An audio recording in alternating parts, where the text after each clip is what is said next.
News one express. Mayiladuthurai மாவட்டம் மயிலாடுதுறையில் 1800 ஆண்டுகள் பழமை வாய்ந்த மயூரநாதர் ஆலயம் அமைந்துள்ளது.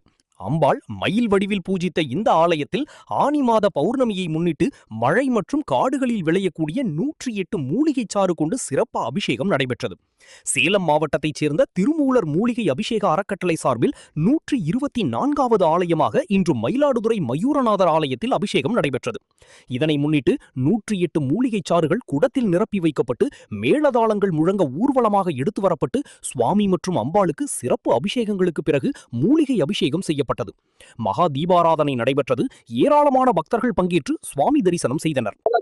ஆதிசக்தியின் அனுஷ்டத்தினாலும் சிவபெருமானும் அருளாலும் சித்தர்களும் முனிவர்களும் 4000 ஆண்டுகளுக்கு முன்பு செய்யப்பட்ட தெய்வீக இயற்கை மூலிகை அபிஷேகம் திருமூலர் மூலிகை அபிஷேக அறக்கட்டளை சார்பாக ஒவ்வொரு ஆலயமாக இந்த அபிஷேகம் செய்யப்பட்டு வருகிறது.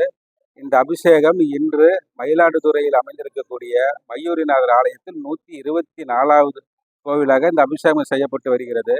இந்த அபிஷேகம் எதற்கு என்றால், எந்த ஆலயத்தில் இந்த அபிஷேகம் செய்யப்படுகிறதோ அந்த ஆலய இறைவனை தொடர்ந்து ஒரு மனிதன் வழிபட்டு வந்தால் முப்பிணிகளும் தீரும் என்பதற்காகவும், அந்த ஆலயத்திற்கு பெரும் புனிதம் சேர்ப்பதற்காகவும், அந்த ஆலயத்தில் இந்த பகுதியில் இருக்கக்கூடிய மக்களை நோய்கள் இருந்து காக்கப்படுவதற்காக, இந்த 3 நோக்கத்திற்காக தான் இந்த அறக்கட்டளை சார்பாக இந்த அபிஷேகம் சாமி மூலியமாக புனிதப்படுத்துவதற்காக இந்த அபிஷேகம் செய்யப்படுகிறது. செய்திகளை உடனுக்குடன் தெரிந்து கொள்ள லைக் பண்ணுங்க, ஷேர் பண்ணுங்க, சப்ஸ்கிரைப் பண்ணுங்க, மறக்காம கமெண்ட் பண்ணுங்க.